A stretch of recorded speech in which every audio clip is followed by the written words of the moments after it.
This is Coda Radio, episode 161 for July 5th, 2015.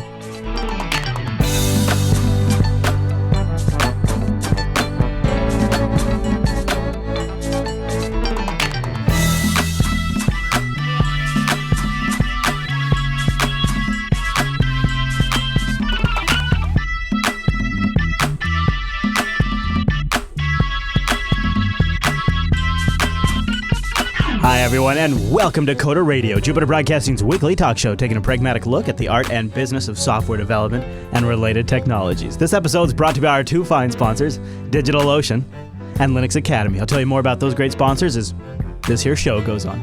My name is Chris, and joining us every single week, rain, sun, or heart attack, why yes, folks, it is our host established on the East Coast. It is Mr. Michael Dominic. Hey there, Mike. That's right, Chris. And in fact, I'd like to be introduced as the most dedicated host from now on. I don't know how anybody can beat you now. That's got to be the record.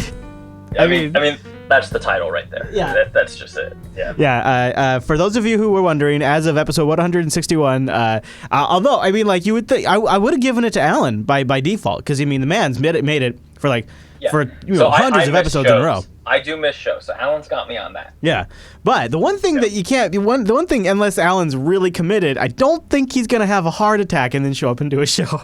I don't think he is. I mean, Alan may be right now mainlining espresso since he heard that. He could try. Oh, you want to bet? Yeah. Boom. But see, you got that East Coast, you have the home turf advantage. This is your bag. This is what you guys do.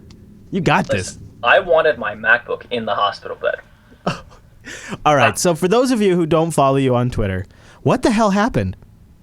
Well, so I was sitting on my back porch, and a ninja with a GNU t-shirt, no, I won't joke, I straight up couldn't breathe, took a heart attack. I mean, it's that simple. Work stress? What do you figure? What happened? They said the main cause in someone my age would be aggravation. Yeah. So stress, right? Yeah. Which... yeah, so I blame you people for it, really. Yeah, that makes sense, really. It's probably nothing, probably don't want to reflect on yourself and your lifestyle. It's probably better to blame everybody, especially faceless people on the internet. That's probably your safest. I'm from the East Coast, so we work 70 hours a week. Yeah, that's normal. So that can't be the cause, right? Yeah, it's normal. Body's built for that. Oh, so you were in the hospital, all of this, all of as of yesterday or 18 hours ago, right? Yeah, I was there for 2.5 days, basically. Not a long stay, but it feels long when you can't do anything. And does this bring you to a place of reflection, or what do you do after I think if I had a heart attack, I would probably be feeling like maybe it's time to take a little time off work or something. So I am, right? And in fact, I've been straight up ordered by a doctor to take time off. Give this to the state and take time off. Just... don't work. That's all weird when you're self-employed, because it's not quite as easy as, hey boss, I got the note from the doctor, but you're still going to direct deposit my paycheck, right? So I do have some complications there that I'm going to have to find a way to deal with. But yeah, although I'm already bored, Chris, it's Monday and I'm like, ugh. I noticed you're on Twitter harassing me. Look what Chris Elias did to me. Yeah, well, if anyone wants to see, I put up they couldn't find veins, so they did my wrists, the top of my knuckles, the joints in my arms. Yeah, they did everything, and they would rotate them every couple hours. Oh, jeez, oh my gosh, I did a CAT scan, a dog scan, an EKG, the whole kit and caboodle. I was gonna come on the show today, and I was gonna tell you about my big failure, but I just feel like it's such a first world problem compared to a heart attack. Well, I think there's a lesson here, and that's the only reason I'm sharing it, other than the ulterior reason of trying to softly encourage people not to call me this week. Did you guys catch that? I don't... Just take a day off, man. It's just not worth it. Even from, a pure productivity perspective, I could have taken, 2 days off at any point. This wouldn't have happened. And I would be able to work all this week at a maintainable pace, right? Whereas now, I know I sound fine. I'm making an effort to be upbeat and sound good. I feel like crap, right? I feel like you took dog shit, microwaved it, took some cat piss, put it in there, steamed it. That's no good. Yeah, so Mm-hmm. Good luck with that one on iTunes, Chris. Hello, everybody. No. Speaking of Barry, Yeah. so Obamacare is great until they don't cover you.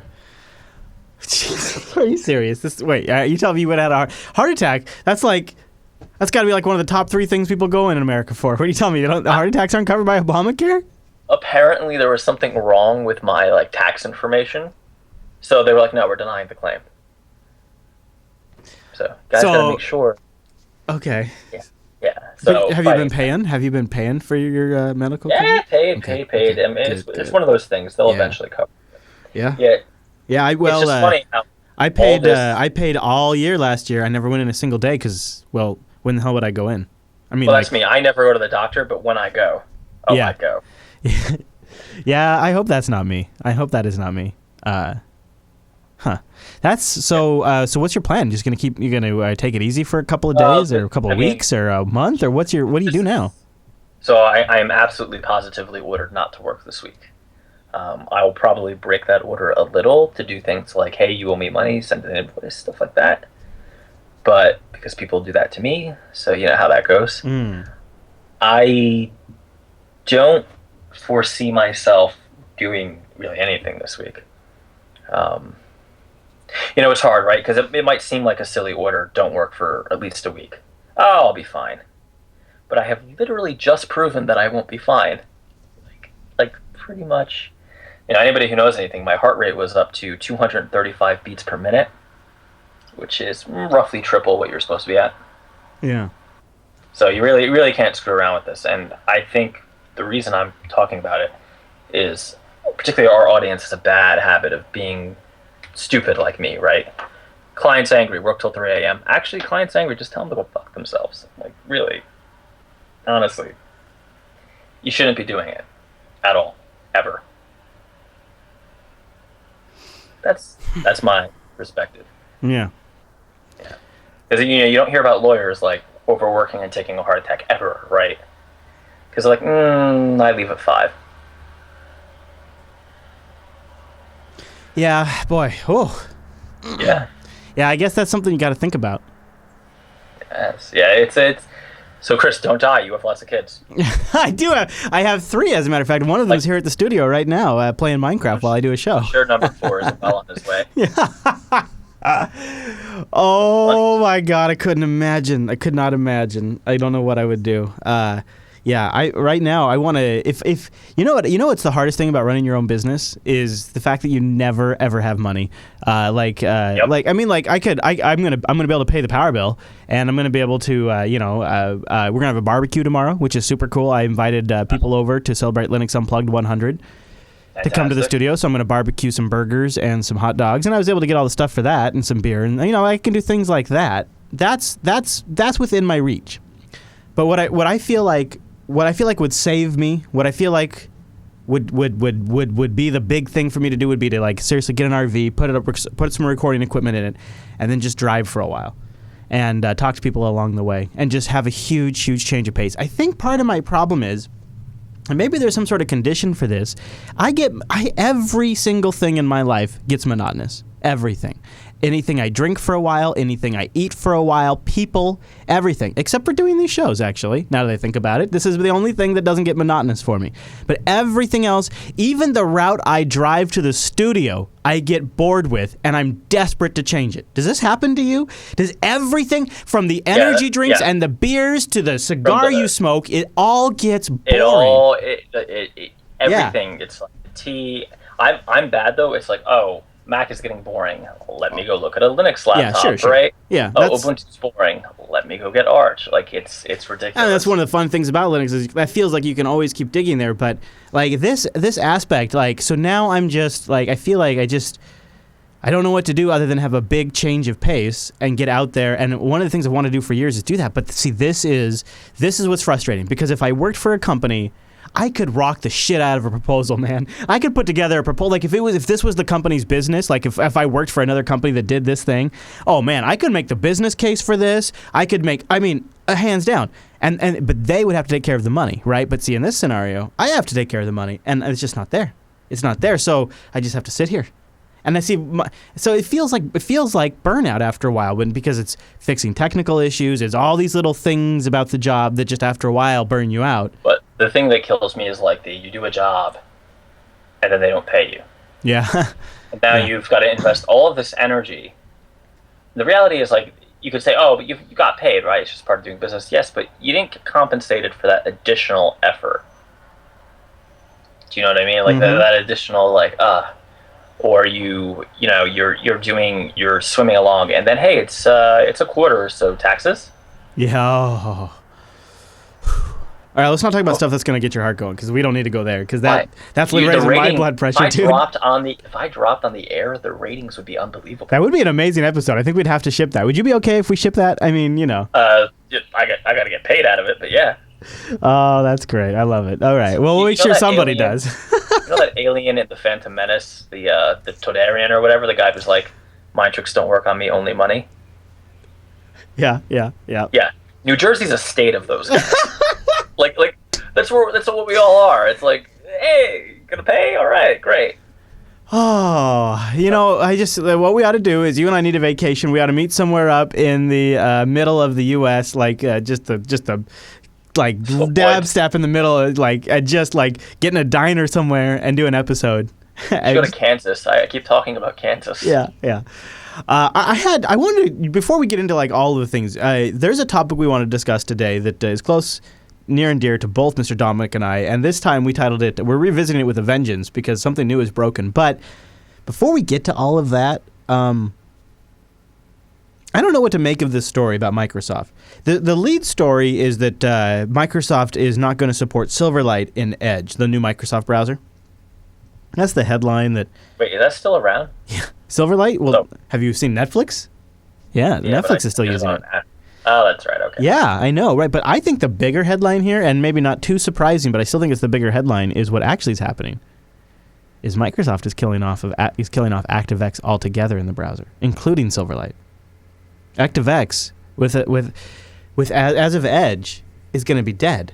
I guess I need to back up here for a moment, because some of you might not appreciate how big of a contender ActiveX was back in the day. For those of you out in the audience who never had to manage a network of computers that required ActiveX as a core part of their job, ActiveX was huge. When Microsoft introduced ActiveX, that brought functionality into web pages like we had never seen before, and a whole new generation of enterprise applications were written around effing ActiveX, and it is as brutal as it sounds. And it cemented Internet Explorer 6 into the enterprise for a very, very long time. And a lot of us felt it was the peak of Microsoft demonstrating to the world that they could tug the rest of the industry around by the nose. We're going to implement our browser, we're going to implement something that only works in our browser, and all of the important people are going to write software for it. It felt like a representation of Microsoft at its strongest and its worst, the way it could inflict Internet Explorer across most of the industry and across a bunch of the enterprise. And so for now, for Microsoft to be building its next generation product and not even include ActiveX, part of me gets a little verklempt. Really? Yeah, I mean, I think this is a bigger moment than people realize. This is not just the world deciding ActiveX is dead and that Silverlight is dead, but this is Microsoft deciding that ActiveX and Silverlight is dead. And there was a period of time and a large group inside Microsoft that thought the Silverlight was going to be the next great runtime. I know that sounds crazy. But people thought Silverlight was going to be what the next generation of web applications would be built on top of. I'm just not that surprised, really. No. And this needed to happen. Well, yeah, that's what I'm saying. This isn't shocking, right? You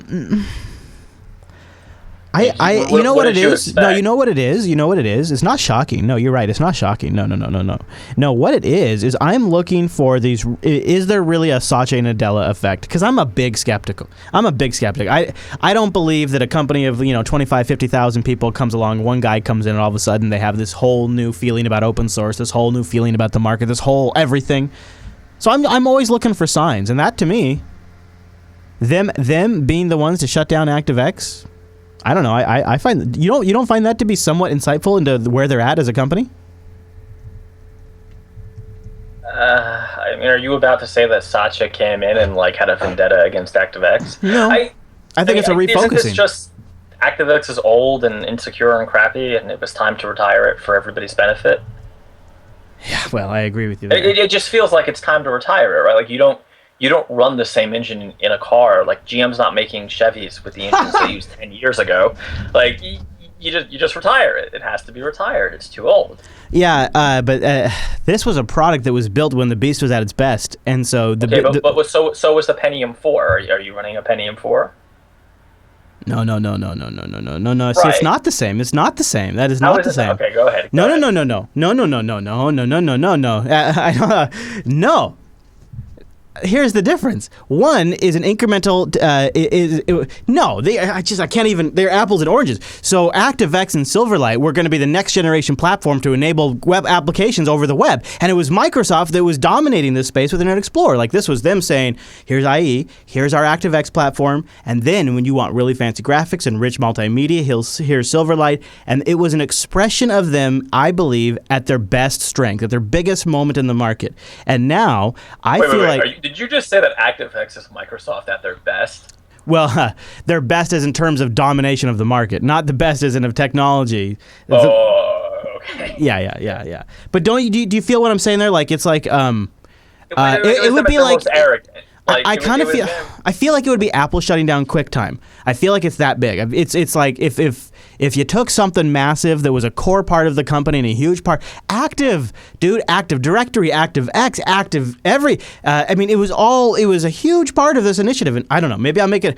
I think the reason why it's a big deal to me is I lived the invention of it, I lived the deployment of it, I lived all of the fallout of it, and I lived the total supremacy of Internet Explorer because of it, and then the fall of it, and then to watch the company that brought that to me, that made me live that, to watch them be the ones to finally sunset it, it does something for me. It speaks to me in a warm spot that I can't express unless maybe you've been there.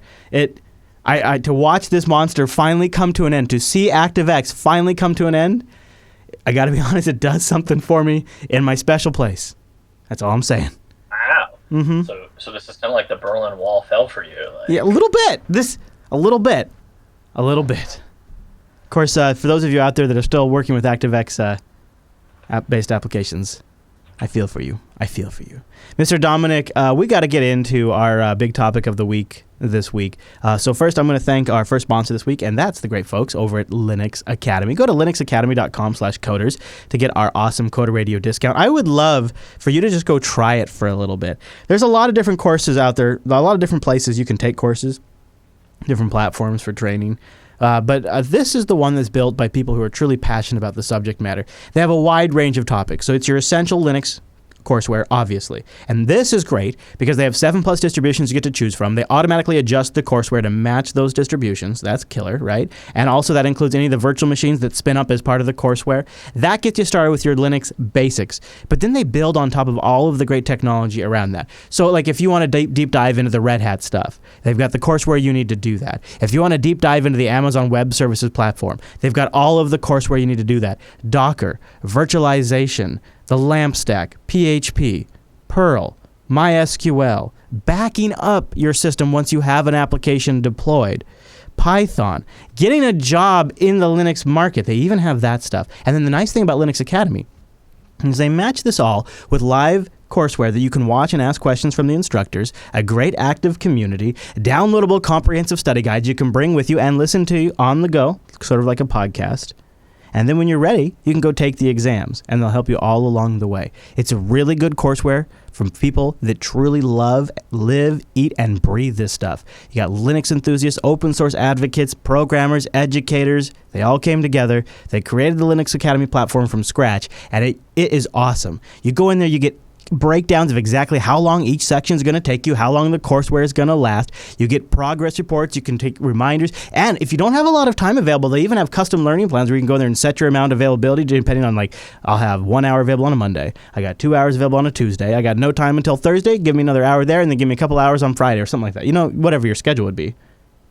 You just go in there and tell it, and they'll custom generate courseware that matches that schedule. They also have scenario-based Linux labs. So the courseware has you do something you would actually do in production in a VPS. So that way when you go to actually work with this stuff in the real world, it's not your first time. And that kind of confidence is killer. That's really valuable. And you can get all of it with our special discount. Go to linuxacademy.com/coders. That's the Coder Radio discount, and it supports the Coder Radio program. I love it. Also, check out their nuggets. So if you're in the middle, like when you're in between courseware and you got just a little bit of time you want to invest in something, go to linuxacademy.com/nuggets and check out these really great deep dives, anywhere from like a couple of minutes to an hour-long video or something like that. Building a firewall with IP tables, creating an AWS bash backup script. I mean, it goes across the board. It's all kinds of great stuff. So check it out, linuxacademy.com/coders. It's a great resource for our audience. linuxacademy.com/coders. And a big thank you to Linux Academy for sponsoring the Coder Radio program. Now, Mr. Dominic, this week you sent me a message and you said, all right, we're going to talk about something that's come up on the show before, but this time it's back with a vengeance. And I'm skeptical, but I look at web apps these days, and I think the last time I made a hard stand on this show, I complained about their performance, about their integration with the operating system, and about how the fact that they just seem to change a lot without any sort of control over the for the end user, over the experience. And I kind of got a lot of pushback from my stance on that, and we kind of kicked it around for a while and then never really revisited the topic again. So I wanted to open the floor up to you, Mr. Dominic, on your take on web versus native. And when you say native, I'm kind of curious what you mean by native. Like when you say web, I'm thinking, okay, something rendered by a web browser, probably JavaScript. Yeah, but when you say native, what are you thinking? Right, we can even be more specific. So for native, I straight up mean like Swift and Java, or Objective-C. That was my assumption. The web framework I'm talking about, and I'm bringing it up, and I'll throw it in the chat room. It's called Ionic. Oh, okay. Now let me just toss this in here. Yeah, I'll grab a link. This so far has been the only. Now it's built on PhoneGap, Cordova, that whole open source thing. Yeah. It has performed better than most other ones I've tried. Oh. It uses AngularJS, which was a little bit of a interesting experience on mobile. Kind of makes sense, right? Are you familiar, Chris, with the whole Angular model of like very magical? You can have yes. like Well, we've kind of talked about it a little bit before on the show too. Yeah, a little magic heavy, a little scary. Yeah, a that little way. magic heavy, but I like it. It worked. I have a project, and I don't want to go too much into it, but it's pretty image intensive, and it's of course the app for our upcoming wedding. I have a prototype in Ionic that I've been doing. And I'm at that point where, okay, I've got the prototype, I've proofed it out, I have very basic UIs. I need to make a choice. Do I go continue with Ionic, which would be faster, right? And let me hit iOS and Android? Or do I pivot, if anybody knows Jared, yep, to, you got that one, huh? Do I pivot to native, which of course would then lead to a whole other decision set of hard choices, right? Mm-hmm. And I keep going back and forth and back and forth. And this is something you want to sell? Maybe, with the possibility, something you're building for yourself with the intention of selling? It is, yes. It is not a purchase app, but it is it is meant to be commercial, yes. Okay. And so give me like the top like bullets. The main advantages the Ionic framework is bringing you is what? Well, its biggest advantage is, of any hybrid framework, it's giving you both platforms, which is, particularly given recent events, right? I'm trying to do things more efficiently and do less things, or do fewer things. Yeah, man, I know, but that statement and cross-platform are almost at polar opposites. What you're saying and trying to do, like they're like right off the bat in Ionic, it honestly it feels a lot like the Xamarin experience, though not nearly as bad. In terms of the iOS experience was fantastic, the Android experience was a little janky. Mm-hmm. Like none of my HTTP requests work on Android. Can you effing believe, after all this time, we are still at this state? It has not gotten better. It has not gotten better. It's it gets better, but the target constantly moves forward too, right? Like it's always moving forward. It's funny because this app isn't going to be using anything hugely new. Yeah, it seems like you could probably make it work either way. Yeah, I think I could. I think the problem is I'm worried about getting, 90% of the way there and then hitting some performance wall when people actually start using it, right? And there's really no easy cure for that if you go hybrid or if you go web. Right. To their credit, Xamarin actually has a better solution for that problem, even though Xamarin Forms, to my knowledge, still doesn't work. Oh, how so? How does it not work? How is the solution better? Well, you can kind of drop to native, right? And get a little more performance. This is all JavaScript.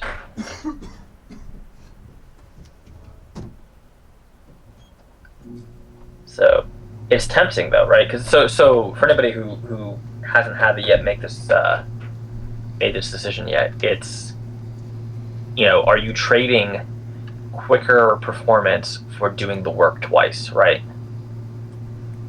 I can't believe I'm going to make this argument, but I'm listening to, I don't know how much you want to share on the use case of the application, but I'm guessing it's something that's probably specific to a wedding scenario, and outside of that, after the wedding's over, the event's over, probably not a lot of heavy usage of the app after that? It's not a wedding thing, actually. I was making a joke, but... Yeah. Okay. Because I was going to make a joke, with the new Supreme Court decision, that could be a real market you might be. Yeah, it could be. There could be apps to be sold there, man. Honestly, okay, I'm just going to give this idea out there, and I want somebody to make the app and then give me a 10%. Now, make it 30. Make it 50%.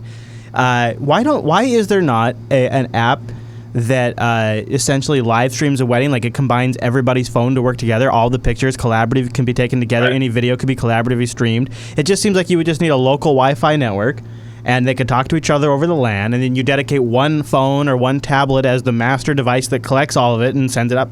Seems like it'd be I don't think it would take a lot of work if you had a good UI to make a live, to make a collaborative wedding coverage happen. Technology you could disrupt the wedding photographer business, like Uber and the taxis. I actually did try to do something in the wedding photography space. That is tough. The margins for photographers on your average wedding are not very high. No, I suppose not. There's not a lot of room to play there. It's a super saturated market. If you think about it, right? Who wouldn't want to be an indie app developer? Who wouldn't want to be an indie photographer, right? Yeah. So what is your biggest hurdle here? It seems to me it comes down to use case. So if the user is going to notice... at the end of the day, right, this app, it's more than this, but the most important thing is a big, effectively, layout of images, right? But these images need to be high-res, and they need to really be shown in their best light, which makes performance a top concern. Mm-hmm. Particularly scrolling performance, right? Okay. Yeah. I almost feel like you have battled this question for so long that you almost just need to do it and see how it goes. I think I'm going to do it only because I don't... So, this project, I don't know that I would get done on. So then there's the other problem, right? If I go native, which platform do I do first? And given the use case and the market for this particular project, it's almost certainly going to have to be iOS. And then what about everything else, right? When does Android get out? All those frankly obnoxious questions that come up. I just noticed the huge dead pixel on my screen. Oh boy. Here, the more I think about this, the more I'd be really curious to see how this goes, because this feels like a battle that runs deep within you. It goes in. It's deep. And it's deep. I normally would sit here, and I would normally be the guy that would say, you're never gonna get this done. If you want to just focus on one thing, you should just focus on one platform and make it good. And it probably sounds like it's already gonna be iOS, so you should just double down on that and don't worry about that stuff. However, I also, sometimes technology has this life cycle where you learn it and it seems crazy and impossible and broken and stupid, and then you start to master it and you start to learn how to do tricks with it that are really cool. then you sort of transition into a maintenance mode where it doesn't do all the things maybe some of the other stuff does or the newer things, but you know what? You know how to make it work. You know how to massage it to do what you need to do, and you're starting to produce a pretty great product, in fact, better than some of the other stuff is.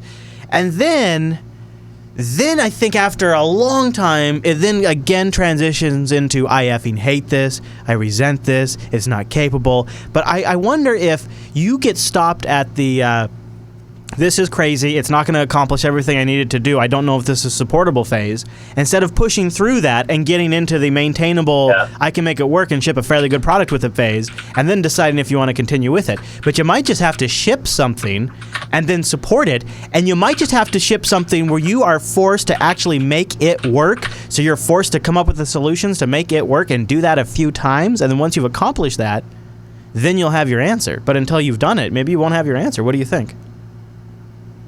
Yeah, I mean, part of it too is I haven't shipped an app like a first party in years now, so I really want to do that.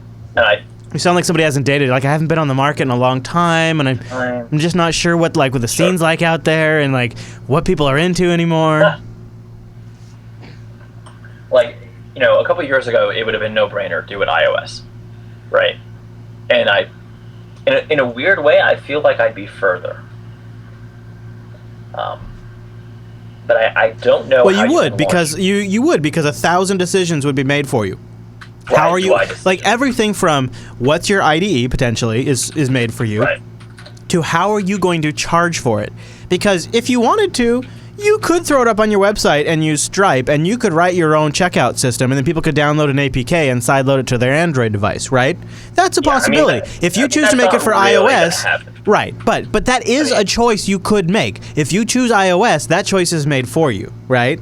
And that is good in the sense that, guess what? You just move right on to the next choice. But it's bad in the sense that it prevents you for any future flexibility. This is a matter that you continue to bump up against, even on which platform you want to use or develop for, and that's why I think what you got to do is go all in. Kind of like when you can't decide if you're going to be with that person, and then you just decide, all right, I'm going to try, I'm going to make a leap of faith. This is what you got to do, Mr. Dominic. You got to make a leap of faith. Just go for it. Yeah, and Rotten Corpse in the chat room says you ought to shoot for Windows Mobile. Obviously. I mean, BlackBerry is the obvious choice. I don't know how we didn't get there either. So here's my concern, right? Here's my concern. Okay. It launches, or actually my real fear is, because I'm thinking about it, the odds of me getting 98% of the way or 90% of the way there and then refusing to launch it are pretty low, right? Because the reality of today's app store, of today's market is you're better off launching, seeing if it gets any traction, and then worrying about a little more, you know, any niggling issues that aren't really functional. I hate to say this as an Android user who has an S6, and I would love to see just first-class Android apps. Right. But in a way, like if you release for iOS and then you build up demand, then you get to say, look at us, we're responding to customer demand. Here's your Android version. And you get to be good guy. There is the whole slimy marketing way of you get to be, all of a sudden you're good guy Mike for making an Android version where you could have made an Android version all along. But because you didn't, and it got popular on iOS, and then people want it, now you're making it for them, and you get to say, we're making it for you, now you're good guy Mike. That I mean, does that work? Yeah, man. It seems like it does. I mean, I definitely... Yeah. Have you met Instagram? And Instapaper, too. I were on the Instas. That worked for both of them. It was a slam dunk, right? It was, but Instapaper was years. I mean... Yeah, it sometimes takes that. What about some of the Lisa Bettany's apps? I don't know if she's ever moved them over to Android, to be honest with you. She has. She probably hasn't. It probably, you know, for her, it's all with the camera, so that kind of explains that. Which kind of makes sense. Yeah. Right? Yeah. So there is also so I'm also having some scoping problems of, like, how hardcore do I want to go with this? Gee, I don't know, because...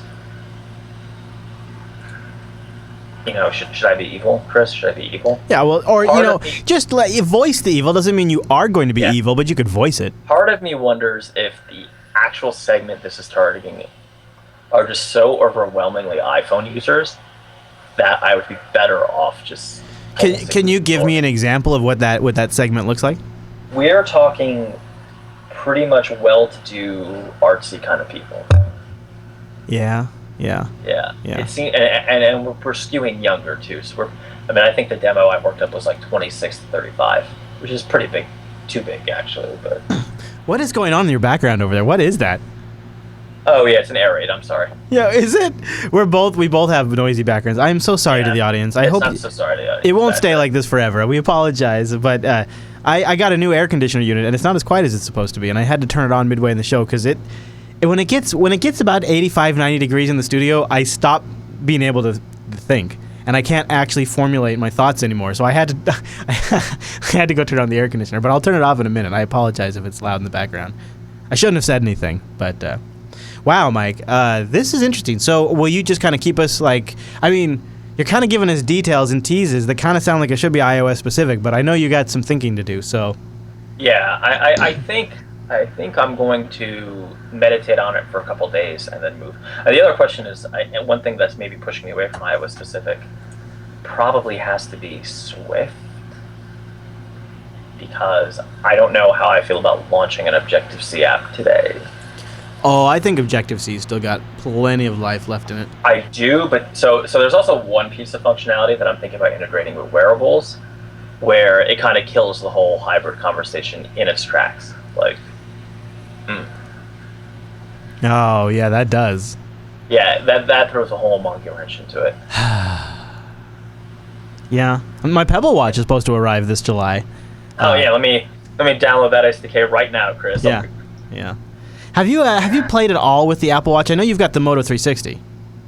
I got one for my wife, actually. Oh, yeah, that's what I did, too. I got one for Ange. I don't have one She for likes it. She likes it a lot. Yeah, I tell you one thing so it was funny because I was smug for a while because I had Telegram integration into Android Wear for a while, but like 7 out of 10 times it fails to actually work for like replying or dictating back a message. So much so that I haven't even worn the watch for like the last 2 days. And then Telegram released a app for the Apple Watch.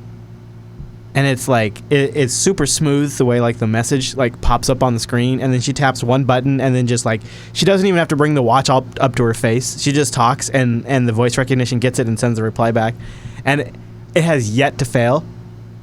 And I'm like literally 7 out of 10 times on the LG Watch R it fails, and it drives me crazy. I'm like, what is it? Why is that? What is the difference there? Is it something wrong with my phone? Like, what is it? Why is this happening? It drives me crazy, and I got so frustrated that I haven't put it on since the weekend.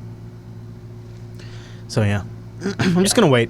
Let them update it. Let them, because I think the hardware is okay. Let them work on the software. Yeah, so the whole wearable things, I think next generation is going to be where it's at. Have you been playing with the Moto 360? A lot, quite a lot actually. And how's it work? I like it. The battery life leaves a little bit to be desired.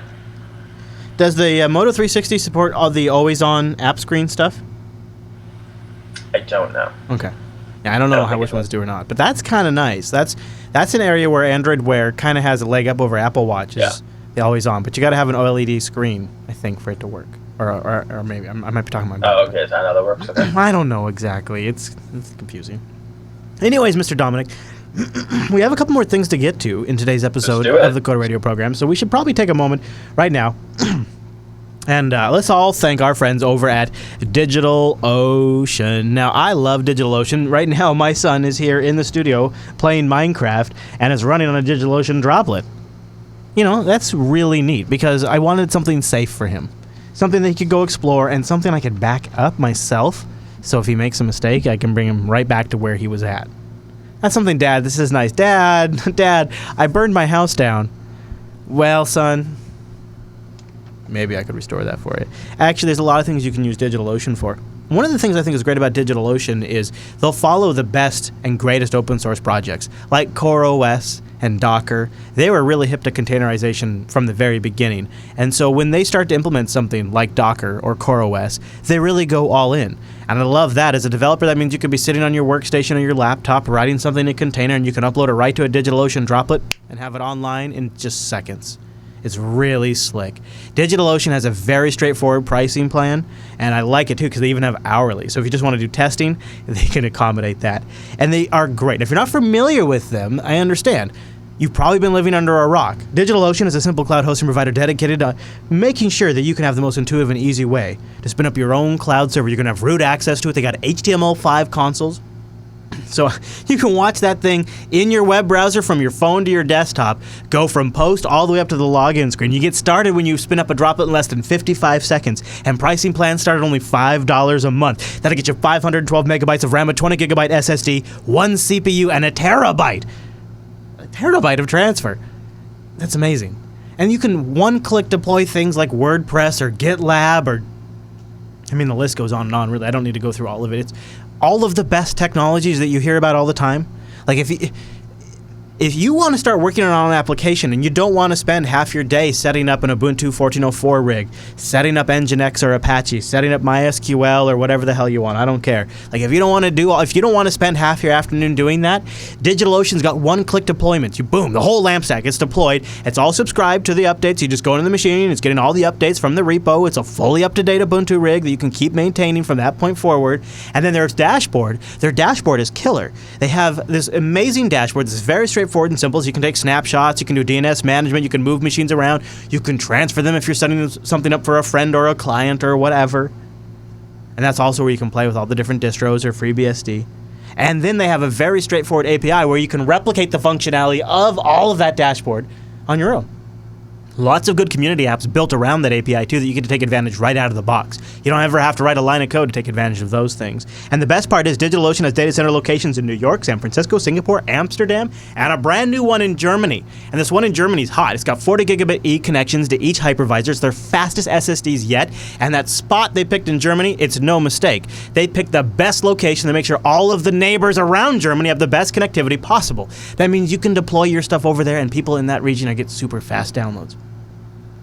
Oh, but you know what? I forgot the best part. You can use our promo code CODERDIGITAL, and you'll get a $10 credit. You can try out their $5 rig 2 months for free. Woo! CODERDIGITAL. Try it out. That not only supports the show, but it's going to give you a $10 credit. And here's what I like about DigitalOcean. You don't even need to give them a credit card. Just go in there and apply it. And then you just fund the account. So you get $10. You can try out their hourly rig or try out that $5 rig 2 months for free. Maybe do OwnCloud. Maybe you want to de-Google for a couple of weeks. I did as an experiment. I put OwnCloud up on a DigitalOcean droplet. Why not? One-click deployment of Ubuntu. Couple of more clicks, you got OwnCloud. Seriously, it's really easy to get going. There's tutorials. They got great tutorials. And then you just try it for a little bit. And when you use our promo code, CODERDIGITAL, $10 credit, try it out. Make it a 2-month experiment. Why not? It's a good learning experience, if nothing else. DigitalOcean.com and use our promo code CODERDIGITAL. And a big thank you to DigitalOcean for sponsoring the Coder Radio program. All right, Mr. Dominic, and we have some great emails that came into the program from last week. I mean, really top-notch. The best one ever. Actually, I just only put one in here. But I did have one thing to touch on. Maybe we'll put it in the feedback. But before we get to that, I did want to mention a meetup that's coming up. On July 22nd, I'll be in Portland, Oregon. Noah and I will be at OSCON. We'll be at OSCON if you want to say hi. And then afterwards, we're going to go out. Right now, we're planning to go to Spirit of 77, but depending on how many people that come or depending on the age, we may go somewhere else. All of those details will be clearly listed out, clearly all there, and with comments and all of that. In fact, there's already a comment thread going over at meetup.com/Jupiter Broadcasting. If you're in the Portland, Oregon area and you can make it on July 2nd, I'd love to say hi to you. We're going to be at the Spirit of 77 at 5 p.m. We'll be at OSCON before that. You don't have to go to OSCON to come say hi to us. Just go to meetup.com/Jupiter Broadcasting to see more. This is the last OSCON in Portland, so this is probably the last time we're going to do a meetup this time of year in Portland. Probably last time we'll go to Portland for a little while because we have a pretty busy schedule. So if you're going to be in the area, meetup.com/Jupiter Broadcasting. And please RSVP for the OSCON meetup so we can figure out where we really want to go. Right now we're going to Spirit of 77 Bar. Mr. Dominic, I think what would be good for you is to fly out here and rest in the beautiful Pacific Northwest where it's been like 90 degrees every day for like the last week. But it's pleasant. And then relax and recharge. Anyway, if you can convince my wife to let me out of the house, good luck. One email I just had to get to. I loved it. I was hearing my Pismo discussion, I guess you could call it. I don't know what you want to call it. My Pismo drooling last episode. I was hearing it on playback, and Matt writes in. He says, "Hi Chris, I still use a Pismo. These are like PowerPC laptops I talked about last week, but they were really interesting and well built. We're talking about how some of the best laptops were the ones previously built like years ago. He says he still runs it with OS 10, 10.2, and he listens to podcasts on it. A few years ago, he bought Office 2004 and used this Pismo to make notes on lectures and coding in VBA for Excel. I'm not an Apple fan, but this is the best laptop I have ever used. My current T400 is good, but the keyboard is less comfortable and access to the inside of the computer is horrific. Matt from Poland. That's exactly it, Matt. You get me. Matt gets me. You see? I love it, the Pismo. All right, then we had one more email. I know you don't have a lot to say, but there's a few people that wanted to hear our thoughts on it. So it came into the show. Let's see. It was a topic that was, shocker here, submitted to the Coder Radio subreddit. He says, Chris and Mike, I'm sure a lot of the community would appreciate you guys commenting on the recent Reddit debacle with Ellen Pao and the rest of the administration. How do you feel about the blackout, the headbutting of the mods and administrators, and the viability of vote as a Reddit alternative? A lot in there. I don't know how much you want to unpack from that, but did you want to take anything out of that? Like, what did you... were you able to follow any of this? No, I wasn't. Yeah, I wasn't. So what happened? Like the internet's on fire. So Reddit has a new CEO, and there's been a lot around that. And there's been some people in the community, like some of the more popular subreddits that are really the profit centers for Reddit that are not really getting along very well. And one of the more important people to the Reddit community was let go from the Reddit office.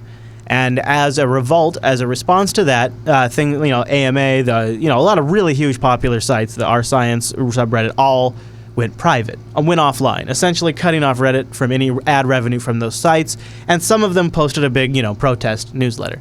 And then Reddit had to do a lot of PR for it, got a lot of coverage. They had to do a lot of make goods. And some of the subreddits came back online. And once a few came back online, most of them came back online.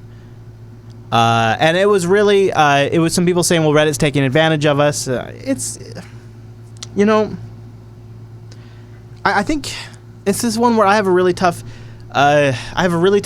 tough time with this, because sometimes I think these people just were flying too close to the sun and they got too close to the company and they weren't they didn't really So someone got fired? That's the whole problem here? Yeah. Well, no, that was the straw that broke the camel's back. Rotten Corp says the AMA subreddit did not privatize as a protest. They did it as desperation. The rest of the subs exaggerated the situation into a protest. And so this gal that was fired, she was like the best liaison between the AMA subreddit, which the AMA subreddit, it gets celebrities. Like, it's a really big deal. It's what gets Reddit in the news all the time. And so it's a really important subreddit. It's probably one of the most important. And so they had a representative in the company who would go between the moderators of that subreddit and Reddit administration. And she was the one that was let go. So that's why they did it, quote unquote, out of desperation. What did you say on the pre-show? I guess you weren't very surprised, were you? No, I wasn't terribly surprised. I mean, because this stuff happens. I didn't know what the issue was, but on all these kind of community sites, right, they get sold. The new owners, it's a different set of rules, right? I guess I don't understand why this isn't, Reddit is owned by a media company now. They need to make money. They don't care about, like you're expecting a for-profit company to care about principles. Yeah, you're expecting a multinational company to understand the value of some anonymous contributor to a website.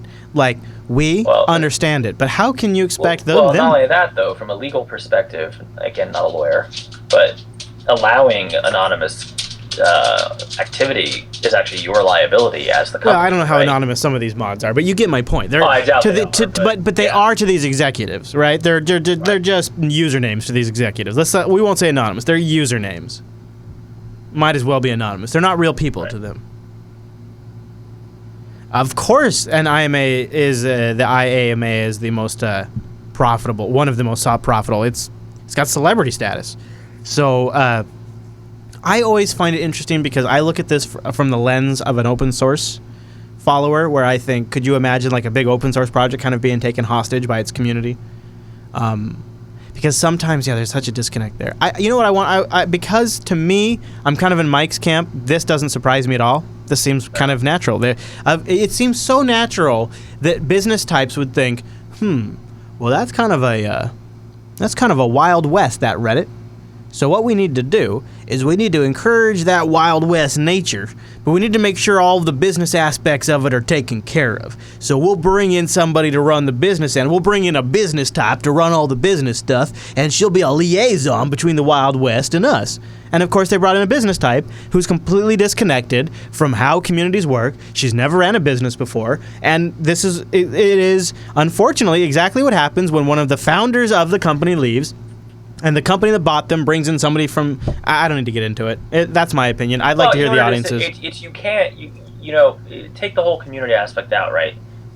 Whenever any company gets bought, because Reddit had this weird thing where moderators, they're not employees, technically, right? They're not. Right. Because I'm a mod on one of the subreddits, and I don't get paid for it.